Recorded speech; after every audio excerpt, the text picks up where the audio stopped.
Hey guys, Anthony, 4BE4DIESEL. Been meaning to do this video for a long time.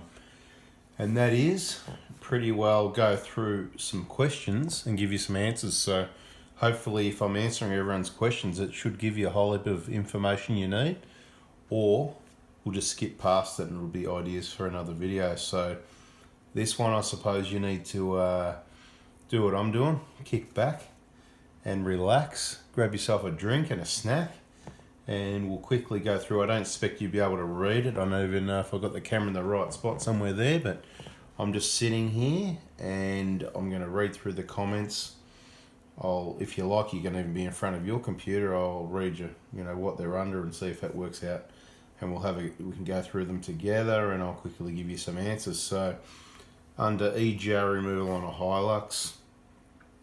Good afternoon, Anthony. Really appreciate your work you do to educate us about the do and don't and where to go and keep the reliability.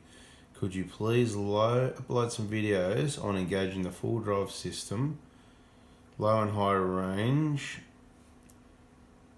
Just opening up the rest of the comment, read more. It's quite a long one, which is why I just want to point out that I just haven't got that much time to read all these comments and reply to all of them, if you know what I mean. I'll have a quick skim through. Sometimes if I've got some time, if it's shorter, I'll be able to read it all and give you the thumbs up. Anyway, so I watch most of all your videos, including 4BE4 touring channels, because we've got 2 YouTube channels. The other one, in case anyone's not sure, 4BE4 Touring Australia, just like 4BE4DIESEL, except 4BE4 Touring space Australia. I like short videos, especially one which you make while traveling. I would much appreciate if you can make some videos in the near future about how to engage full drive, center diff and all that sort of thing. So we've got a lot of people that are pretty new with full drive and stuff like that. So that's something we can possibly do, but the operation of the vehicle, that would probably more come under on the touring channel. So the vehicle to do with the use of the vehicles and stuff. So places. Okay, so we'll get out of that one. Next one. Keep it interesting, Anthony. Release videos at all times of the day and night. No worries. Under Toyota Prado rear suspension installation, Mick asks, hey mate, any chance you can send me a link for the Dobinson 2-inch lift kit? Gonna have a go for fitting on a link. I don't know what you mean, mate. A link for the Dobinson lift kit. Look, if you want to buy a suspension kit from me, that's awesome. Just send me the text message to the mobile, and that's mentioned in another video, or a whole heap of videos actually. EJ removal on a Hilux. After dinner Melbourne time. I think in that video I asked what time do you want me to release videos.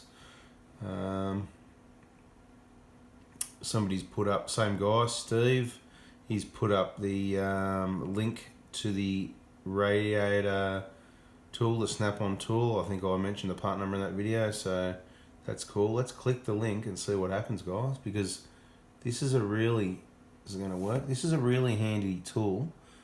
I've had since I was apprentice. Obviously the other mechanics and that had them. I got it when I was a first year, there you go. So 1992 I think that was, started 92 or late 91. A little bit blurred out, I don't know what's going on there you go, $57. That's the SnapOn brand one, that's what we've got.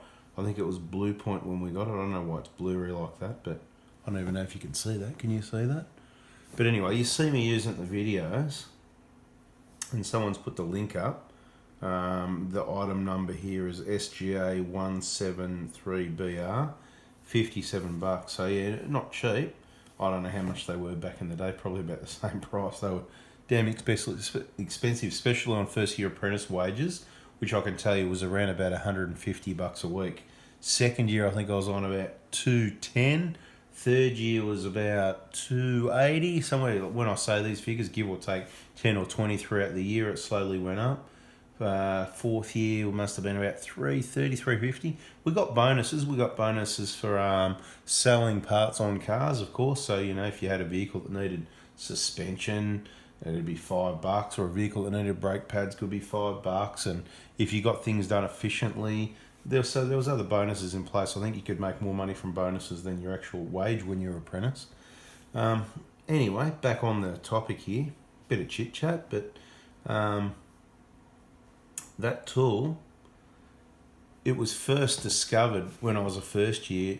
We used to, we were basically aircon specialists, so all the vehicles that we were working on came out, brand new cars we're talking about. We used to do gas conversion, so dual fuel, petrol to dual fuel, and also aircon installations, which was a really good experience because we're pulling dashboards out of cars, heater boxes out, putting evaporators in, installing compressors, all the drive belts, all the pipe works and everything under the bonnet, because as dumb as it sounds, aircon wasn't always a standard thing. It was something that we had to install. So you got to know the vehicles really well, not just under the bonnet, but in through the dashboard, and that was all in first year. So what these were used for is we used to have to take the heater hoses off, where the heater hoses go onto the heater core at the firewall. So that's initially what they were, what we started using those for anyway. So we'll get out of that. I don't know how we get. Here we go, beautiful. Hit the cross and we're back where we were. Thanks for that, Steve. Did exactly that last week on my Hilux. Bada bing, bada bang. Can feel the difference. Thanks, Anthony. EGR, gas recirculation reducer information. This guy says, Stefan says, remove the butterfly and blank it off. That's what I did. No engine lights, but the EGR still thinks it works. I removed the 2 screws holding the butterfly plate. Look, I'm going to add a little bit of information there. Obviously, we've been doing this for years and giving information and options for years. And it was years ago where I actually said that butterfly, the whole reason, the main reason it's there, as I've mentioned in other videos, the main one is it closes as the EGR valve opens, which is what actually draws the exhaust gases through the EGR cooler, right? So if it wasn't there, it couldn't close and cause that restriction, because your engine, so you got induction, right? Your engine's sucking the air big time, the diesel engine, what it's going to need. So if you start a restriction, taking that plate out or cutting holes in that plate would be just as effective as the blanking plate with a hole in it or without a hole in it, whatever. The problem you got is it's a balance, okay? So it's a balance of what works so that it's reliable for many vehicles, right? Not just one. Now, Steve, how many have you done is what I want to know, because the problem you got is you can't just do one and then go and tell everybody to do that, because when they start taking the butterfly out and cutting things up or getting rid of it or whatever, and then they have problems at a later date, it's not so good. So you kind of got to build it up slowly. So we need more than one. I'm not saying you're wrong or anything like that. It's probably right. What I found was those 2 screws are very difficult to get undone. You need a very high quality screwdriver and a strong arm, and possibly some freeze spray or something else to release it, because those screws, I would say for the everyday person, almost impossible to undo. And it was just easy to put the plate in. But the other part of the job is to get rid of that butterfly. The concern is not having that restriction there, reducing the flow even further, going to cause the engine light to come up. So it's good to know. Thanks for the feedback that you've had no issues. If anyone else has done the same as Steve and what does he put? Remember, blank it off. That's what I did. So he's blanked off, by the looks of it, he's blanked off the EGR and removed the butterfly. So that's awesome if that works. You know what? As soon as I've been saying this for years, when I've got time, I will take the butterfly off. We're actually going to send them to K-On and get K-On to manufacture a different butterfly. You know what I mean? Like, instead of being a big round circle, something more oval shaped so that it's there turning. The second purpose of that butterfly is to, when you turn the engine off, a smooth shutdown, basically it's described as. So a smooth shutdown, where we already know with the common rails, with the Prado 1KD in particular, you don't need the butterfly there for a smooth shutdown. You just, excuse me, have a new one. You just switch it off and it stops smoothly anyway, so it's not really needed. Moving on to the next one, EGR removal on a Hilux still. Well, it's a different one anyway, but yeah.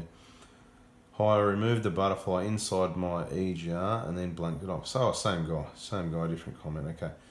I removed the butterfly inside my EGR and blanked it off. Seems to be much better since I've done that. Yeah, well, that's good. Okay, so keep us informed. Come back and let us know if anything changes. Okay, real information. Well done. About to buy a new one. Own a 2010 Prado. Just done interstate highway work. Just clocked over 250. Okay. Any sessions for the mechanical check before I commit? Well done. About to buy a one owner. Okay, if I read properly, it will help. Look, I've got a video there saying, you know, what to look for when buying a Prado. So, like always, search the channel, search the Facebook pages and groups, and check out that information. Search the channel mainly. Search the YouTube channel. Watch those videos. Any of the videos to do with service work, you know, service and whatever. I can't remember what they all are. You've got to search. I put words in the description that hopefully you would find if you did a search. If you go on my channel, don't worry about what anyone else says. Go on my channel, 4x4diesel, and search EGR or EGR, whatever you want. Then all the EGR videos are going to come up. If you write what to look for when buying a Prado, something like that, you could even put that on Google. I reckon you'd probably, if you looked at the YouTube video results, you're probably going to find some of my videos there. I'm not saying don't watch anyone else's videos, but kind of, because some people have got different information, and you just got to be careful what you watch, because there's different reasons they've got different information. That's why I like to demonstrate the whys. Why do I give that information? Okay, so anyway, so yeah, any suggestions what to look out for before you commit? Look, 200k 2010, it's going to need injectors, so allow that in your budget, unless you've got someone that says, hey,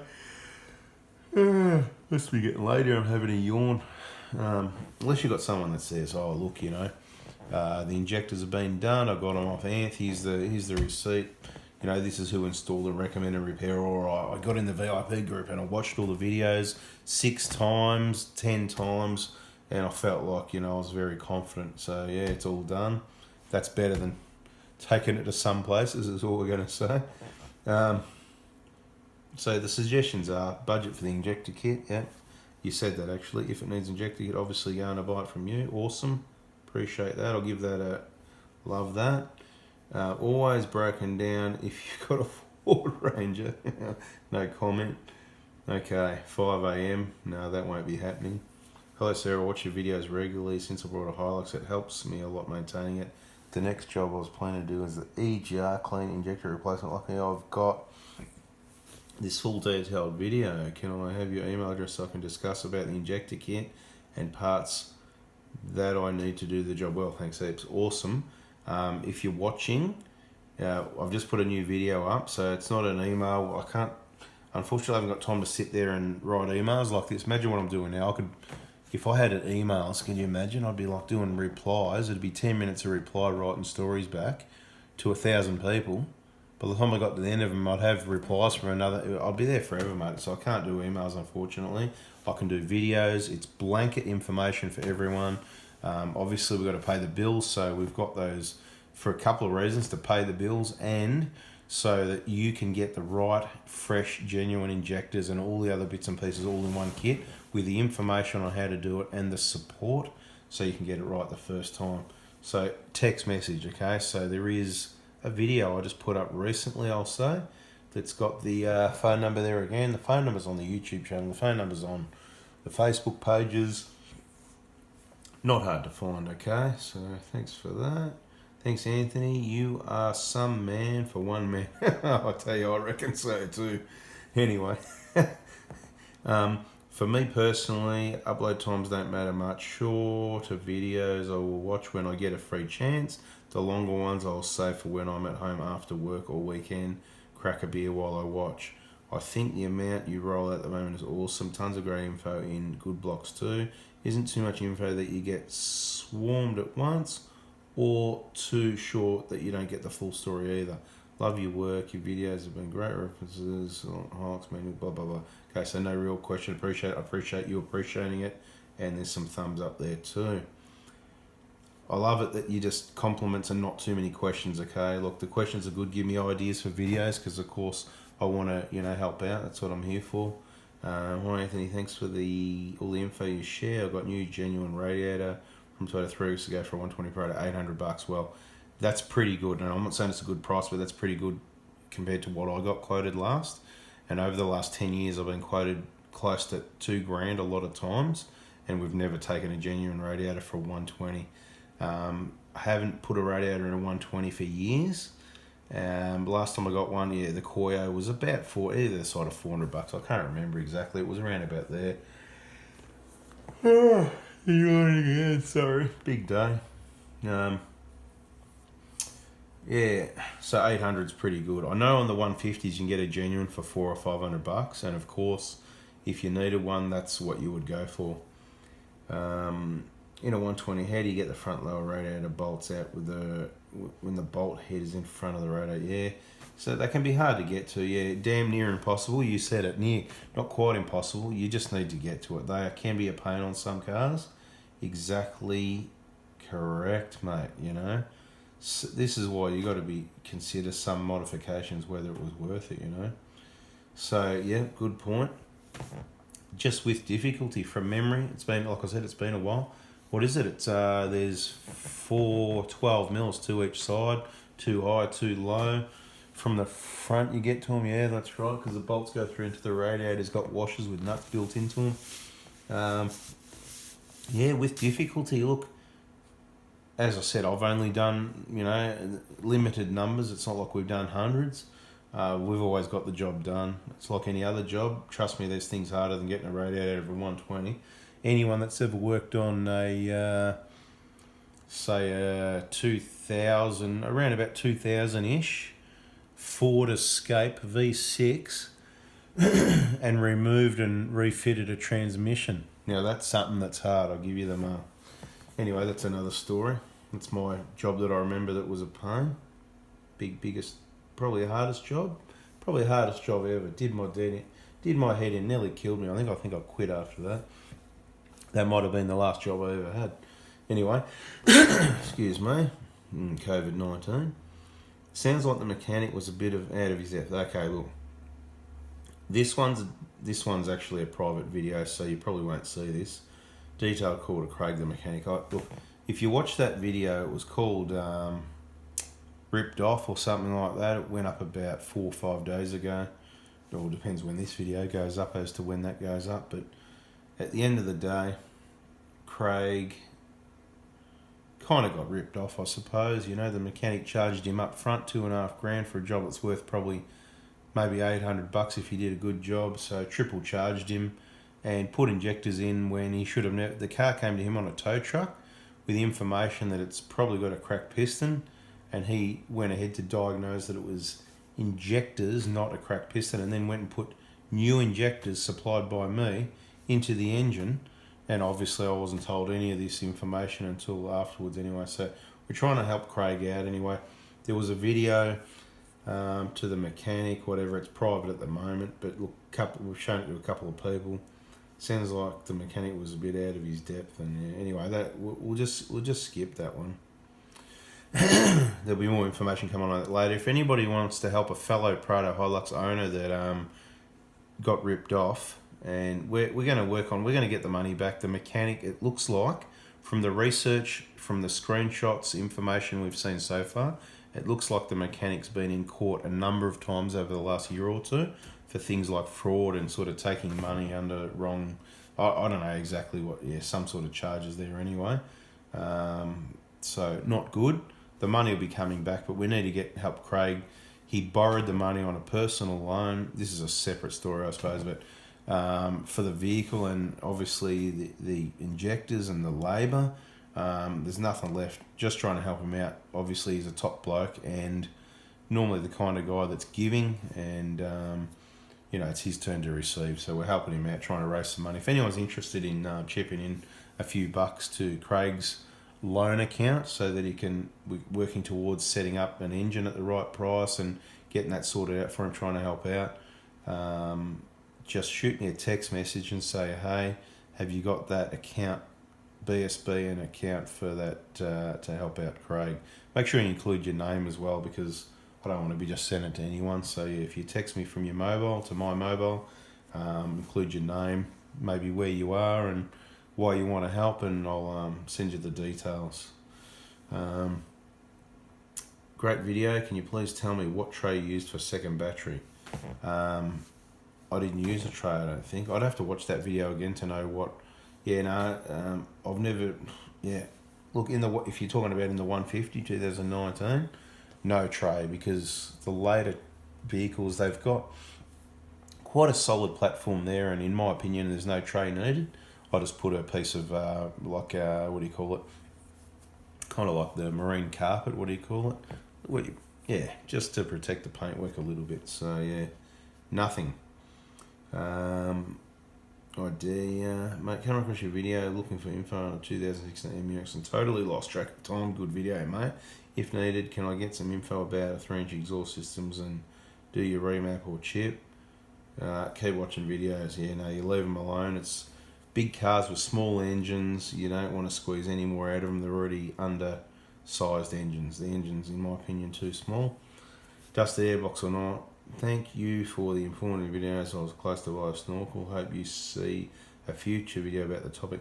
I love it the way I say to people, hey, I'm looking forward in the comments to some questions and for ideas for new videos, and you're just full of compliments. Awesome, guys. Mate, I appreciate and like the videos as I really want to learn, but any chance you cannot, oh, here we go. Any chance you cannot carry on so much about stuff, and just stick to supplying us with some good information, such as rail pressures at idle, different RPMs, different loads, cold and hot, etc. Mate, you don't want much, do you? Look, watch the other videos and stay tuned. They'll be coming too. Thanks. Oracle Montana, hi mate, I'm looking to buy a Prado. Could you tell me the difference between the 120 and the 150? You want me to explain to you the difference between a 120 and a 150 Prado? You're kidding me, aren't you? Watch the videos, go and have a look at a car yard. Thanks, man, for the video. Blowing out an air filter with compressed air, really? Not my vehicle? Another expert? Okay, so obviously it depends how you use compressed air, what amount of pressure from the compressor hose, and what blower you're using and how close. Obviously, you know better than everybody else, so we'll just move on from that one. All I'll say is blowing dust off an air filter isn't going to hurt it. You don't stick the blower right into it and blow a hole in it. Anyway, blowing out air filters has been happening for decades, mate, and there's nothing wrong with it. But in most cases, the way air filters are made, quality air filters, you're not going to be able to clear an air filter by blowing compressed air in there, so you certainly wouldn't be trying. You're just giving it a blow to get any excess dust off the top. Works particularly good with cabin filters in dusty conditions and stuff. Anyway, whatever.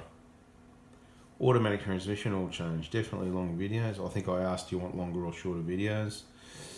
Good on you, champ. I totally get it. Keep it up. Can't wait to wear my hoodie. I'm sure you've worn it by now. In case anyone's wondering what that's about, on Oz Prado Crew, we've got some awesome hoodies. Obviously support the crew, and any profits are passed on to the charities. We regularly donate to a number of different charities. Top 5 unnecessary 4x4 mods. What about a snorkel if you don't have to travel through deep water? Well, I never said you need a snorkel anyway, so that's another unnecessary mod for a lot of people. For most people, probably for everyone, but it's a long story to answer that one, I suppose. I mean, you can't turn cars into boats. They can go in a lot of water without a snorkel, and by adding a snorkel on, doesn't turn them into a boat. You don't really, might make you feel better, but you don't really get any added depth, because the intake at the airbox is much higher than how deep water you can be in the vehicle. The car becomes like a boat. Your floor pan's down the bottom. Have you ever taken much notice with a car-sized boat? Okay, so a boat about the same size as a car, when it's floating in the water, I don't say the weight of a car, like a 12-foot tinny is going to be floating in sort of 2 or 3 inches of water. As you get up to a 18, 20-foot boat, it's going to take probably 6 or 8 inches of water, that's all. Okay, so once the water is 8 inches above your floor pan, you're mainly floating anyway, and 8 inches above the floor plan is lower than your air intake. So it's something to think about anyway. I don't want to go into too much detail here. I'll probably mention it in other videos. I've certainly been talking about it for years. To me, it's common sense, but common sense ain't that common. That's why you need to keep watching and get your common sense back. The detail call to Craig. Okay, we spoke to Craig after we spoke to the mechanic, so it's all good. That's that kind of, we'll just leave that one. The call to, yeah, he basically, someone said, always good to overcharge a funny customer, yeah. So, anyway, ripped off, now we'll move on. Okay, now let's go back to this one, because that was the public video. I completely agree with what you're saying. Craig was definitely ripped off. However, Craig just took the injectors in. Sorry, if Craig just took the injectors in and said, can you fit these? Why would the mechanic do a comp test? I'm 100% on your side, Anthony Craig, but was this hack only doing what he was asked? I'll answer that question. No, the vehicle turned up on a tow truck from a Toyota dealer. The only reason it went there is because it was supposed to have a warranty, an aftermarket warranty. That's why it needed to go to this workshop. It turned up on a tow truck with the Toyota dealer saying that it's got a cracked piston. So it went there to get engine work done because it's got a warranty. As it turns out, the warranty is limited to $1,000, and the mechanic said it just needs injectors. So Craig got injectors off me. That's how it all started. I didn't know any of this story about tow trucks or engines are not running right until a few days ago when I put that video up. The day I put that video up, I believe. Let me just think about that. Yes, that's right. Craig rang me that day and he told me the story, and that's where I said, well, hang on a minute. Well, what was it running like before? No, it came in on a tow truck. Hang on a minute. And then, you know, we found out that, so it had been at a Toyota dealer. They said it's got a cracked piston. It went to this guy because Craig's got a warranty that, as it turns out, it's limited to $1,000. And then the mechanic said it's injectors, and fuel system's not covered anyway, so then they wouldn't pay on that. But then, long story short, you know, so look, that video hasn't got all the information, I suppose, but I hear what you're saying. Hope you understand what we're saying now anyway. And as I said, if you're interested in helping out, you can donate some money to Craig's loan account, and hopefully when we get enough money there, we can secure an engine and somewhere to put it in for him, get his car back on the road, and then he's going to, if the mechanic doesn't pay the money back, he's going to rip him a new one, I think, as in, you know, give him a honing. And, mate, yeah, he's been in a bit of trouble, this guy, so it's not looking good, mate. You know, we've told you about this before, Mr. Butcher Mechanic, or rip people off, whatever it is, you know. So he could be in a bit of trouble. I'm going to have a discussion with this particular mechanic possibly tomorrow, if he answers the phone. He didn't answer the phone today. Anyway, ripped off. Plenty of butchers in the motor industry. Yeah.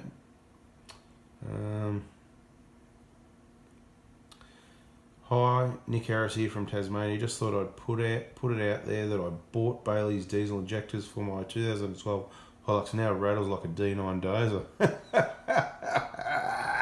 dozer. Stick with brand new, genuine injectors only. That's why we sell them. That's why we supply them. That's why we put them in a kit together with brand new, clean fuel pipes.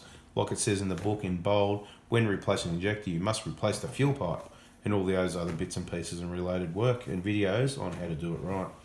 Sorry about that, but we've been saying we don't bag other brands, we promote what works, okay? So, you know, if someone wants to go buy Bailey's rebuilt, remanufactured blueprint, whatever fancy name they use, and the marketing of the longer warranty and whatever, you can go and do that. They'll need the warranty, and good luck with those.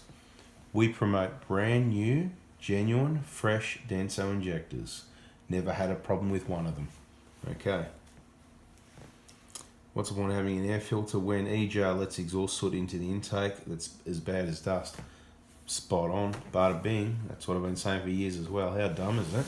There's an air filter there, and people worrying about dust going through air filters and all sorts of things. How do you want again? But do they think about that dirty, dry, abrasive carbon, the soot from the exhaust that's going through the engine? So yeah, you're dead right there. What is the point? Just a thought, would it be better to place the filter onto the airbox before applying the grease? Might be easier to keep things cleaner that way. or would this not get grease everywhere needed? Yeah, that's right. You need to, I like to have the grease under and over the seal, not just on the side. And everything stays pretty clean anyway. It's not much grease around. It's all, might look a bit untidy in the video, but it's all very quite neatly done. You need to sort of do it before you slip it in place, and yeah, no, it's all good. Craig, I wonder how that mechanic's still in business, given the way he treats customers. Poor situation Craig has been placed in. Yep. Stan, 3 sides to every story is very true. I think that's what I said in the video. One question, no doubt. Craig was taken for a ride. As far as price goes, true. And trust me, the rest of it's pretty factual as well. You can't be diagnosing a vehicle that it just needs injectors after another business has said it needs an engine, it's got a cracked piston, and it comes on a tow truck. And 90% of you guys watching this video right now know what a cracked piston look like, okay? Because we've got videos here showing you what it looks like. So, yeah. Okay, thanks bro, really appreciate what you're doing. Don't think about the mistakes, we all do mistakes. What's important is your knowledge. Thanks again. No worries. Also, what brand of side steps are they? Okay, I don't know. I can't remember. I didn't fit them. I know they came from somewhere, made in Australia. You might have liked those side steps.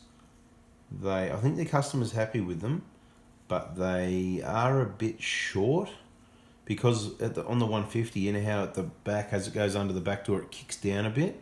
Some of the steps, like the powerful 4x4 ones that I sort of like, but yeah, they don't apparently suit the KDSS.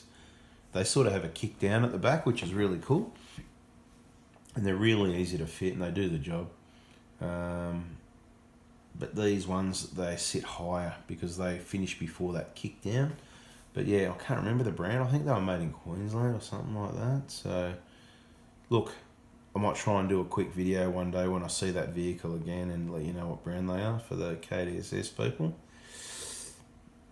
Thank you, mate. I'm looking at Dobson. It's Dobinson, not Dobson. Anyway, VX pre-facelift 2013 airbags. Do you reckon changing the front control arms? Do you reckon doing the suspension after adding the bull bar? Cheers in advance. I'm yawning so much. Let me just have a drink. Here we go.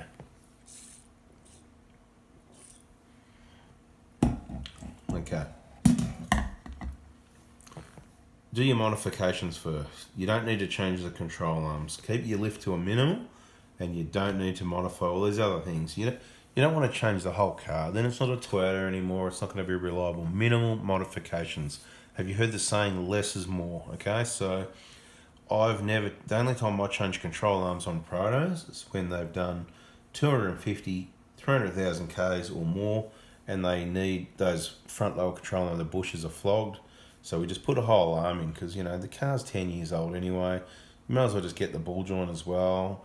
The bushes can be stuck and hard to get in there. You might as well just go, whatever, whole new arm, save the labour. What you save on the arms, you're just going to pay in labour anyway. There is some aftermarket options. I don't know whether I like them or not anyway. So, anyway, moving down. We're only 4 days ago at the moment, so this is what I mean. I could probably do this once a week and it'd probably take an hour. But anyway, great video once again. One thing I also find hard to source due to the KDS lines running down the side, replacement side steps. So someone else talking about the side steps, we'll find out someone asking the same question. So that's 2 people. We'll find out what they are. I'll do a little video on them for you, so stay tuned. Call the mechanic and ask for his money back. So far, the mechanic in a phone call agreed with me to refunding up to $1,000. $1,500 for an $800 job isn't really acceptable either. And I say $800 job because that's probably all this guy's worth. Not even. I'm talking tops. But I don't know, so I'm just, speculating. Just speculating. 2-inch lift, Prado Kakadu. What's the best way to level out the KDSS? Space, I've got one at the front. Didn't we just do a video on that? Yeah, pretty sure. Really? We just did a video on the best way to level it out. Oh, left to right, you mean? Level it out isn't... Level it out's front to rear, you mean even it up? Well, you got to do the procedure on the KDSS. Have a Google how to you know, have a Google. It's probably the easiest way, and you'll read all the different write-ups on how to do it. It's really simple, and it doesn't always work, okay? When you've got a KDSS vehicle and you modify it, you can end up with a lean. It might even have a lean beforehand.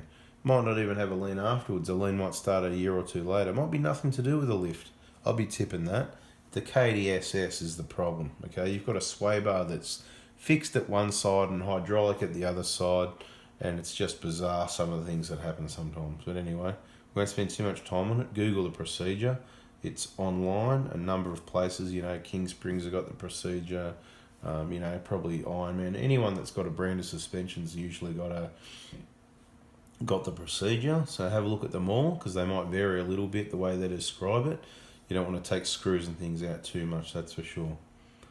Okay, back to Craig. Hope it all well goes for Craig and get his money back. And if he ends up coming over to the Prado Hospital in Melbourne, I'm happy to chip in some spare time to help replace the engine with Anth. Awesome, Scott. Let's see what happens. You know, I'm going to see if we can work out an arrangement somewhere in Tassie. So if there's any Tassie mechanics or businesses happen to watch this video, or you know anyone that you could highly recommend that's at least an 80% chance. Firstly, what we need for Craig is someone that can get these injectors out of the engine clean so that we can move them on to the next guy. We've got someone that's interested in them, saving a few bucks and to help Craig out. So we need to save the injectors. We need to then obviously price up an engine and someone to install it, which I'm going to be working on this week. So if anybody watches this video and you know anyone around Devonport is the kind of area we're talking about. So yeah, near the port, anywhere up around there that's can put an engine in. It's going to be a brand new long motor is the way we're going to do it. So look, it probably has to go over on the boat anyway. And if it works out too hard to do it that way, maybe the car will come over to COVID Central on the boat. Anyway, that would normally be pretty easy to do, but I'm not sure with restrictions how. Yeah, the cheap way to do it is to bring it over. But anyway, this is not about that. So back to seeing if there's any questions here to answer. Most good mechanics will put your car or truck on a scan tool for free. That is just absolutely dreaming. That's not what good mechanics do. That's what cheap mechanics do, right? And doing things for free. Nothing's free. It's time, okay? If somebody does something for free, it means they've got to make up for it somewhere else, right? Because there's overheads. There's wages to pay. The business needs to make money. They need to make their own wage. You can't do stuff for free, okay? Any good mechanic is going to charge you to put your vehicle on a scan tool. Minimum charge, like, you know, for less than 10 minutes is going to be something like 60 or 80 bucks. If you want a proper diagnostic and a bit more time, it's going to be like 100, 150 bucks, that sort of thing. Some people will go straight for the 150. That's what I'll do. I'll just go, I'd rather quote a higher price. And if it's quicker and it's less, then that's it. I'm good. I'm not cheap, okay? You want me to plug in the diagnostic tool? 120 bucks. Let's spend some time and see if we can work out what you need here, right? And then if you need injectors, whatever, I'm probably just going to do the job, not charge anything for the diagnostic anyway. But it wasn't free. We'll call it included, all part of the job, you know? But I'm not going to spend time, plug in, talk to you, explain to you, and then you're going to leave after half an hour and it was free. How am I going to get that time back? My time's not free, and neither is any other mechanical business's time. So don't expect people to plug in anything for free, even if it happened to you. Lucky you.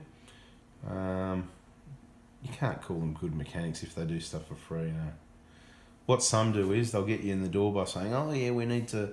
They'll sell you the deal and get you in the door for 60 bucks or something. And after they spent 10 minutes, then they'll call you and say, look, we've done this. Yeah, we need a bit more time, so we need to, you know, upgrade on time. And they'll upgrade you to the 150, and they'll do that. Go through different levels of like an upgrade, if you know what I mean. Sort of, rather than just go, boof, it's 200 bucks. They'll go, it's 50, and then they'll go, we need to spend a bit more time, so it's going to be more like about 120.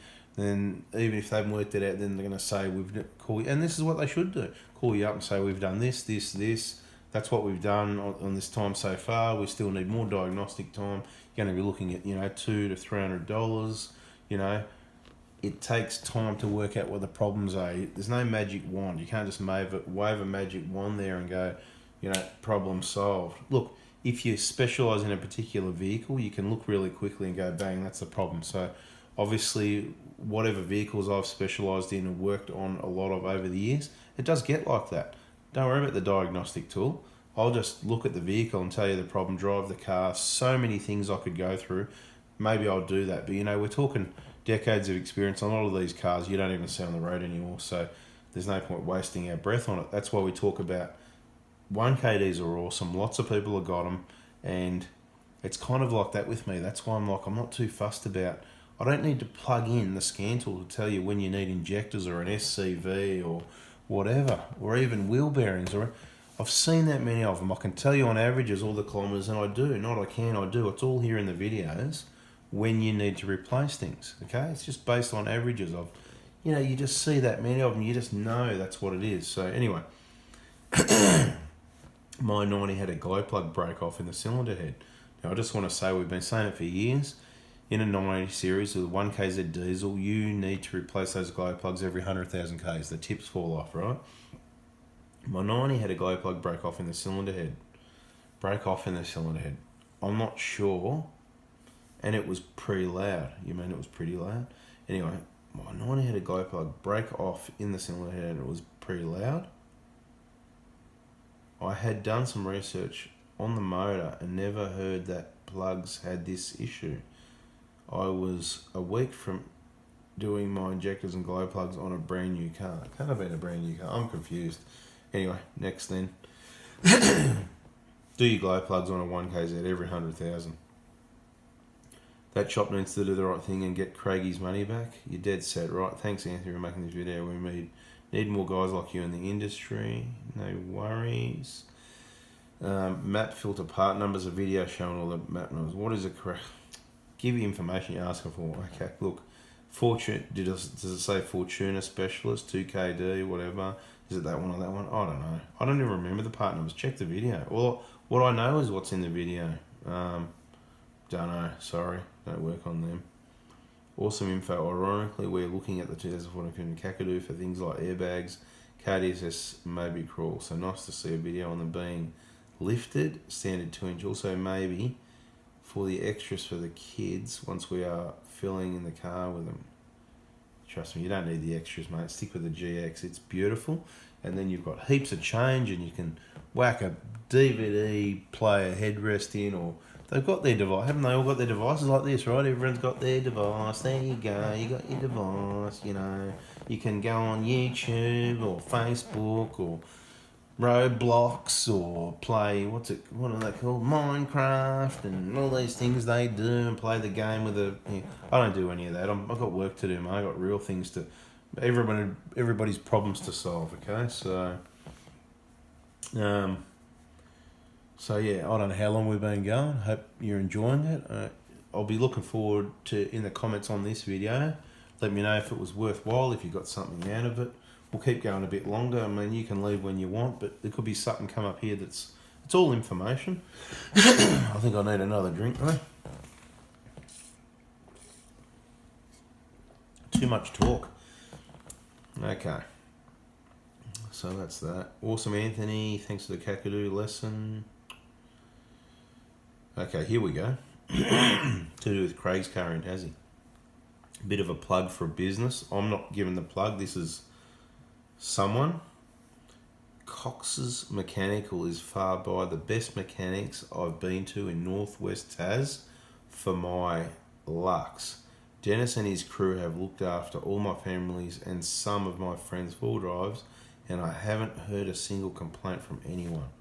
Well, that's good. Now, I just want to say, just because you haven't heard a single complaint, have you been looking? Anyway, no, it is good, but sometimes it is hard to... if you check someone's reviews, usually you're going to find... you're going to find a lot of really good positive, and it's not just the ratings. You've got to look at the words that go with it.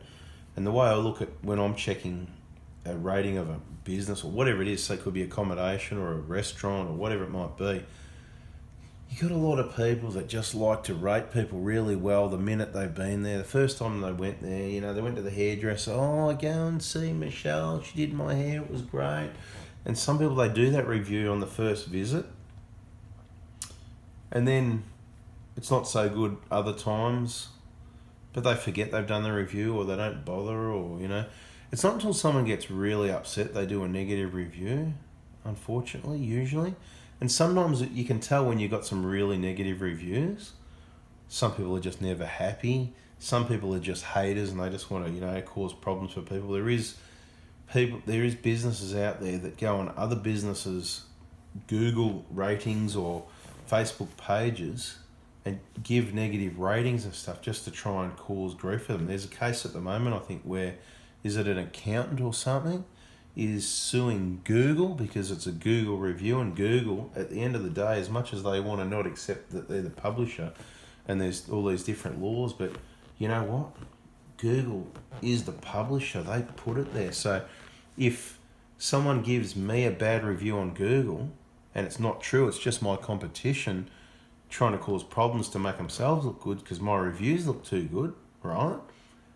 I should be able to say, hey, this isn't fair, and they should review it, and they should, if it looks to be that's the case, and there's plenty of reviews I see where it does look to be the case, they should take it down, shouldn't they? Because that's not fair, is it, you know?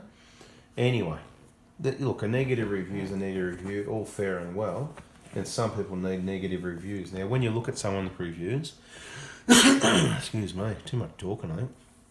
COVID-19 maybe.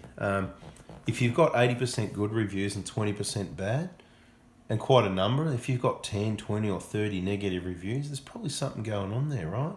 And it doesn't matter if you've got 80% good reviews, let's say 80 reviews of people going, oh yeah, Darren was great, you know, or, you know, whatever. And then 20 people are saying, oh, Darren's hopeless, he doesn't answer the phone, and then when I had problems, he didn't want to know about it, and all this sort of thing.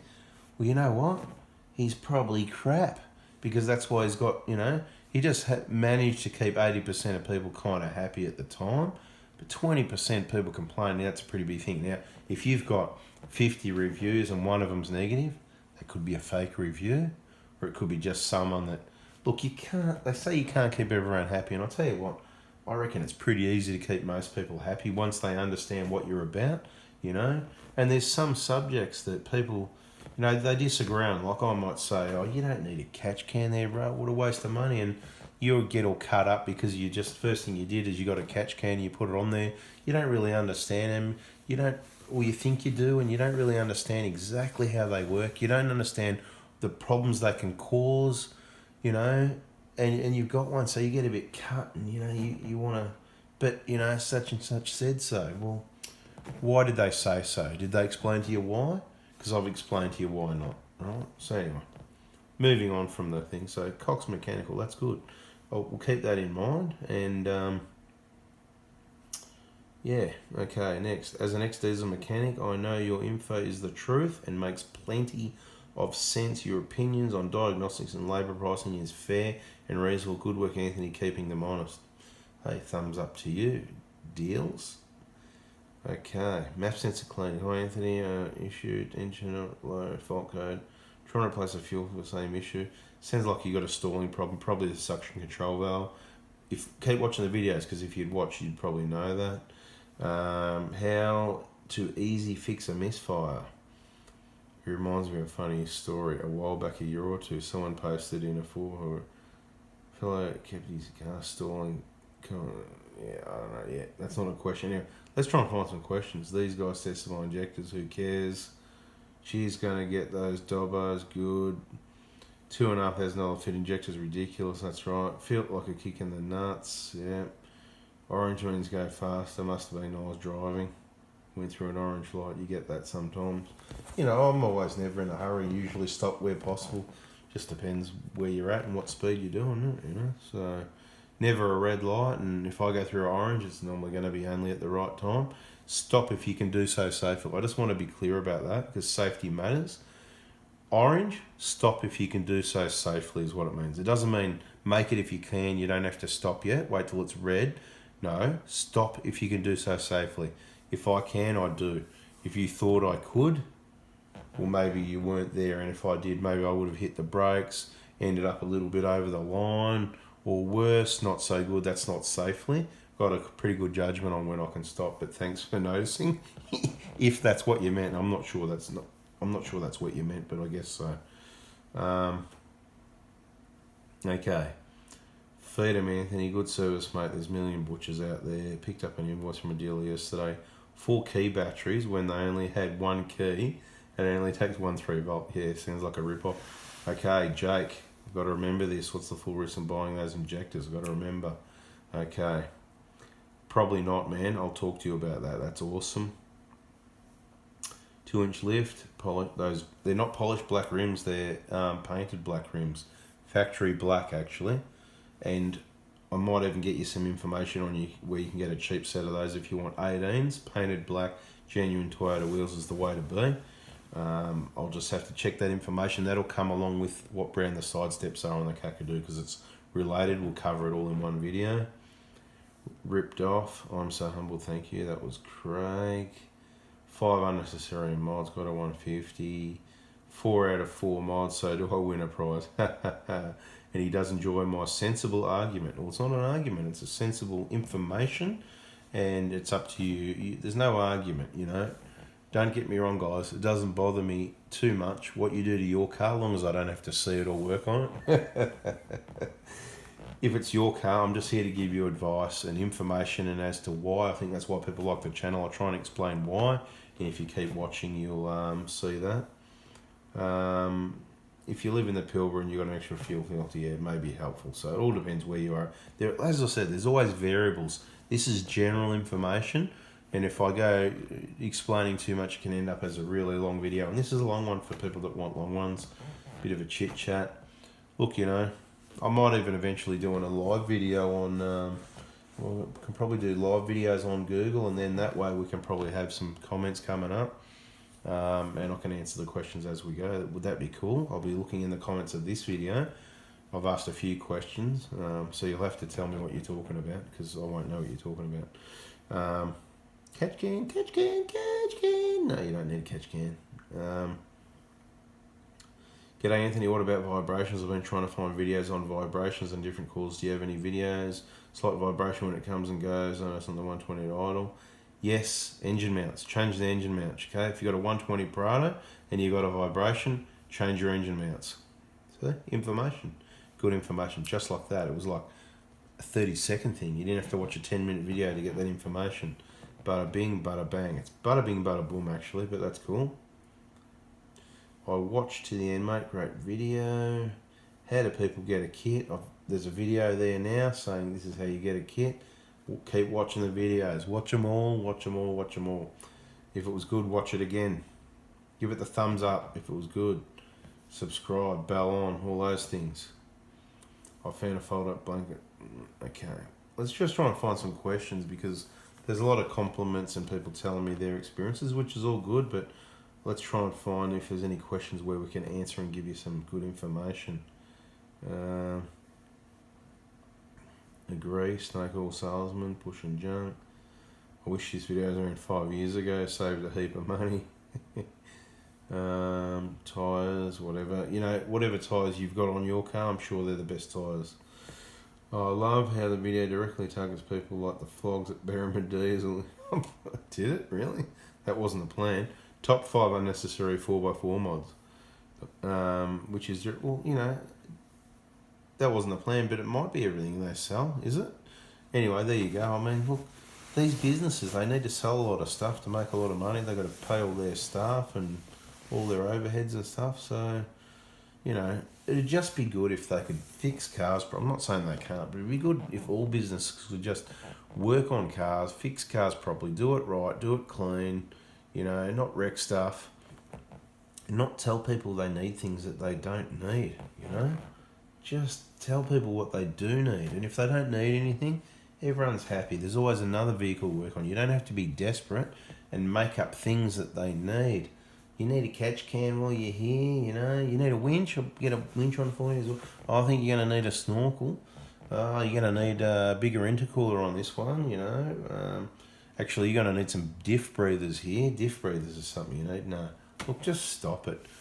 You can't turn cars into boats, mate. You know, there's a lot of these things you don't need. It's just people get sucked into it because, you know, the last guy, and then it's like contagious. One person gets something, oh, look what I got. And then without thinking everyone else wants one. And how'd you do that? Where'd you get that? And oh yeah. Anyway, good info. Yeah. I decommissioned my second automatic shaft tester on batteries.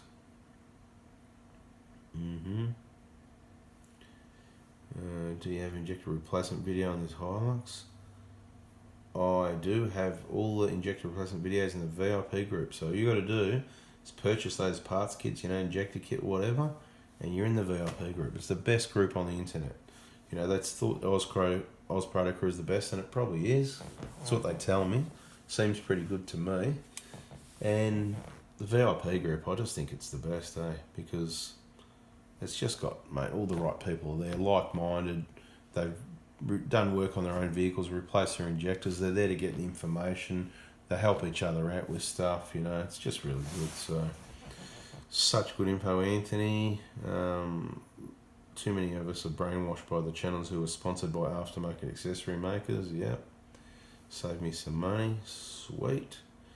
Thanks for the info, mate. Don't own a Prado or Toyota for that matter, but a lot of your advice applies to any 4x4 diesel, exactly, which is why it's called 4x4 diesel.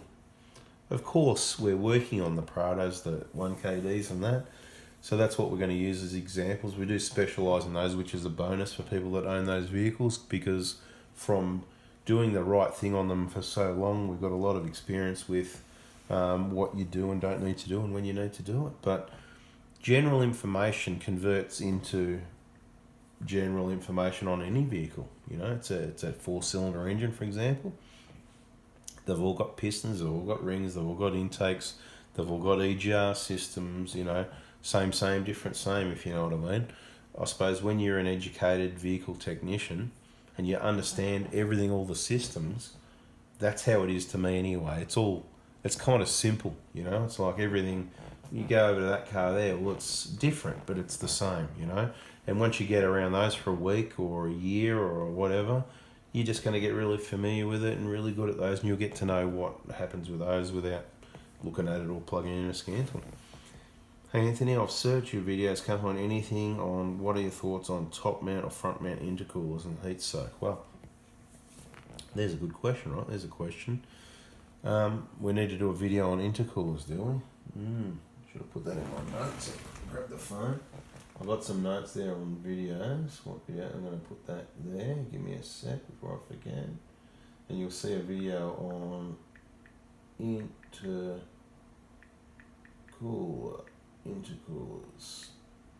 Done. Okay, so we're going to have a video coming on intercoolers. Thanks for that question, but to just answer quickly, look, front mount intercoolers are usually the most efficient. The problem with it is then they're a further distance from the engine depending where your intake and exhaust is. So you've got longer distance for it to travel. And often they're connected by rubber or plastic type tubes that can flex. You get better performance from solid, rock solid, hard tubes or piping. So that's one upgrade. So the positive of the top mount intercooler is it goes directly from the turbo across to the intake. It's nice and short and solid. And if you've got a good bug catcher, which the Prado hasn't, it's got that grill thingy through the bonnet, which is pretty crap. It's a luxury vehicle, it looks nice. It's a nice look, but really the Hilux is the go, and the bigger bug catcher, the big open airflow going through that. Personally, I would like if you could upgrade, and you can, there's an Australian made intercooler. I haven't got the details handy right now, but I might even throw one on our 120 so that I can tell you, to me, what the difference is and what I feel. Seat of the pants, we're not talking dynos, I don't care about the numbers. Seat of the pants, I want to feel it. If it makes any difference in economy, exhaust temperatures, stuff like that, So, look, front mounts traditionally been, in performance cars and that, the petrols, performance and that, they'll have a front mount intercooler typically. They'll have this gaping big massive hole in the front bumper bar and it just straight into it in front of the radiator, right? I'm sort of going a bit, I think I've got a bit of fluff on my tongue or something. It's getting a bit annoying. Anyway, what is that? Annoying. Anyway, hope that answers the question, right? Heat, yeah, Again, with the performance stuff, it's always been good to keep the intercooler cool. There's water sprayers and all sorts of things you can do, you know. So, catch can secondary fuel filter was almost selling snake oil. You could add number 7 snorkel.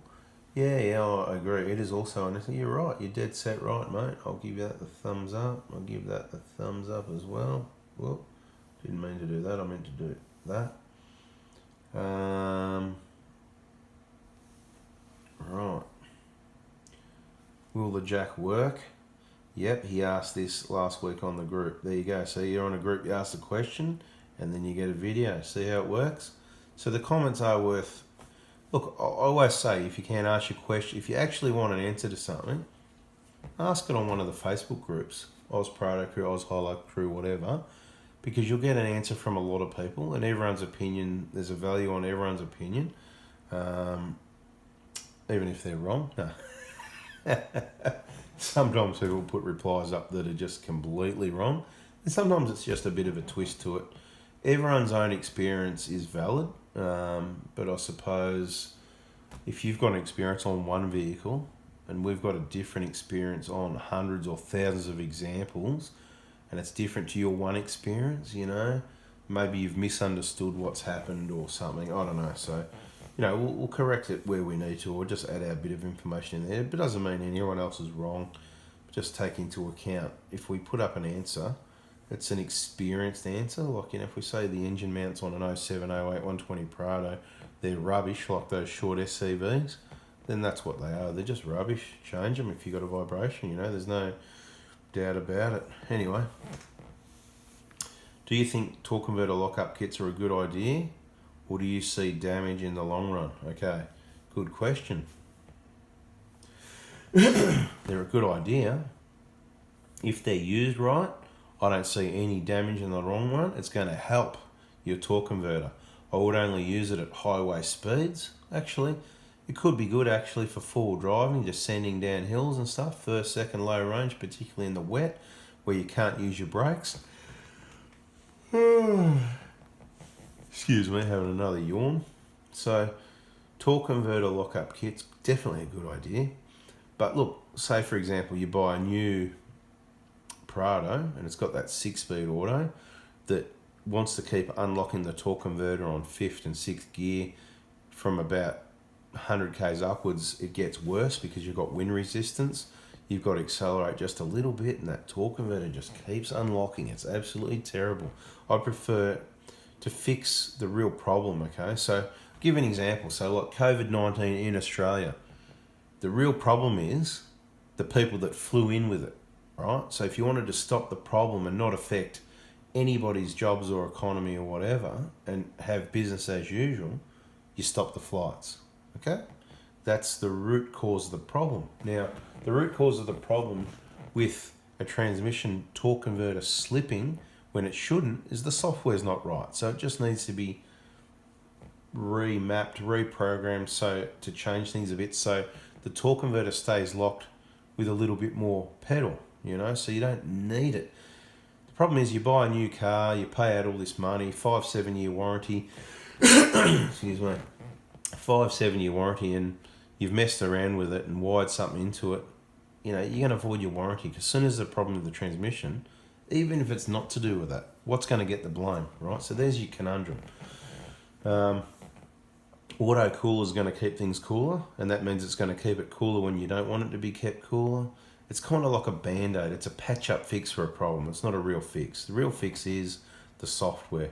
So anyone that's got a 1GD 6-speed auto that notices what I've been demonstrating in the videos with that 5th and 6th gear unlocking all the time, and if you don't understand transmission operation and the torque converter slipping and locking and stuff, you're not going to know what I'm talking about. So very few people are going to understand what I'm talking about, to be honest. And you'd probably have to own one and drive it a lot to know what I'm talking about. So, look, do I think they're a good idea, and I don't see damage if they're used right, depending what make, model or brand you've got, what's out there and who installs it, whether it's going to cause problems, but usually it's going to be the installer that may cause some problems with your wires. Who do you trust? Next. we're up to 1 week ago now, so it's taken this long, and I don't know how long it is. It's taken this long to do a week. I mean, I know I talk and whatever, but do you want the information or not? Hi Anthony, love the videos. What are your thoughts on a torque converter lockup kit? Was that two together, yeah? Different person, same question. Torque converter lockup kit. If you were to get one, who would you go through? Look, if I wanted to fix the problem, I would probably mention it to a Toyota dealer and ask them to mention it to Mr. Toyota, and I'd ask all you guys to do the same thing. So how about that? How about you all just go into your bloody Toyota dealer and say, look, if you understand what I'm talking about, explain to them. So the torque converter, it's okay when you cruise around sort of 60, 70, 80, 90. Eventually it pops into drive, into sixth gear, and it locks up sort of thing, if you know what I mean. But once you get going faster,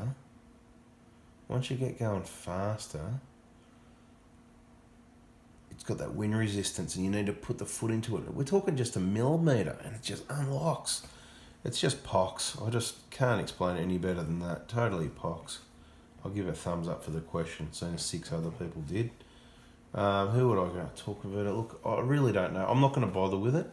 I manage it, okay? I'm careful how I drive the vehicle. If I need to rev the tits off it in fourth, then we'll do that. If I can keep it to lock in... The problem is by manually selecting fifth, which is a better gear ratio for it, the software allows the torque converter to unlock even earlier because you're in that sport mode, okay? So you've kind of... This is what I do. You kind of got to...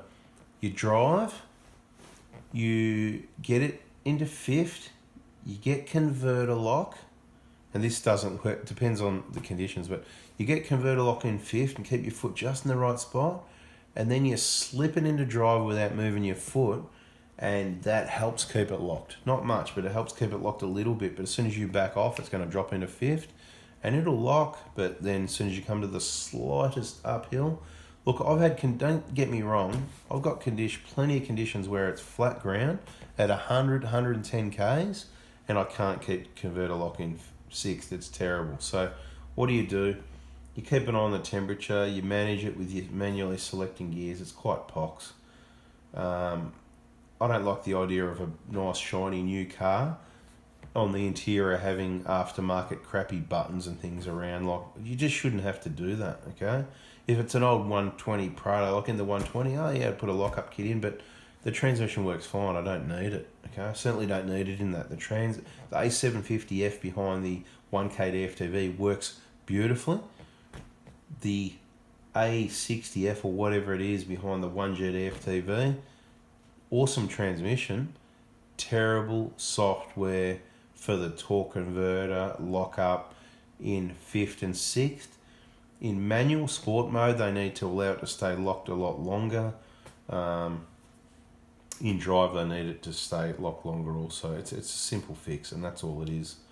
I can't really answer the question because I don't know. I've never installed one. I know you can get cheap versions, a couple $100, $200 or $300. You can get a torque converter lockup kit, a few basic components and wire connections, and a switch. Yawning again. But look, there's some overpriced units I've heard of as well. So look, I wouldn't do it, to be honest. It's just a pain. Okay, I think you hit the nail on the head. You have to use a Prado like a Prado, not a Patrol. Exactly correct. Keep it within its limits. I've got only 2 out of 5, so I've made a few mistakes. Love your videos. I like it when people can just accept the information. They watch it, they think about it, and they go, you know what? Yep, you're right. You know what? That's awesome.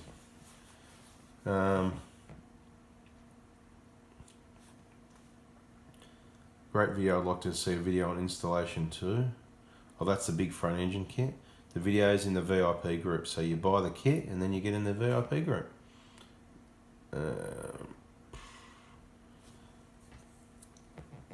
How's it been from South Australia? Tuner about 100k. Haven't any issues with my tuner. It's almost 250k. Alright. Might be bedtime, I think. Look, we've got to 1 week ago. I'll try and remember where we're up to. And we'll do this again some other time. Problem is, if I do it in a week, going from what... So, look, let's not go further than this. I'll look in the comments who would have been happy to stick around if we kept going longer. And I suppose the only people that heard that are the people that are still around. So I'll say, look, thanks for hanging around. I hope you got something out of that. You enjoyed a bit of a chit-chat. And I'm not sure what you can see, if you can even read that. The idea wasn't for you to be able to read it. I'm just going through the comments. You know, you can look at it on your own screen.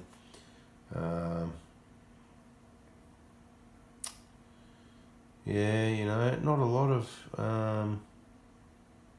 someone asks, is the standard or compact size batwing? That's the standard size batwing, mate. Yeah, the standard one is compact. That's the whole point you don't get. They're rubbish. Too small. Good. There's a lot of good info, thanks. And thanks, Trader. Look, I appreciate all the people that appreciate it, okay? So anyway, I reckon we'll call it a night. Don't forget to give us the thumbs upsies. And yeah, comments on those few things I asked for. I've got a list of videos I need to make sure. It's a matter of time at the moment, and I just want to remind you, if you're sticking around till the end, I think you're one of our best crew. Thanks for sticking around, and if you've got any few bucks spare and you want to help out Craig, hopefully you've purchased parts and you're in the VIP group and you can see the post there and the details. If you don't mind just chucking some money in to help his personal loan, so there's some money there so we can help get him an engine. Alright guys, thanks for watching. Hope you're having a great day, night or week, whenever it is that you may be watching this video. How about you put that in the comment as well, what time of the day you watched it. Did you watch it all at once, or did you watch it a couple, you know, the first half and then the second half? I'm interested to know. Alright guys, thanks for watching. Have a nice one. See ya.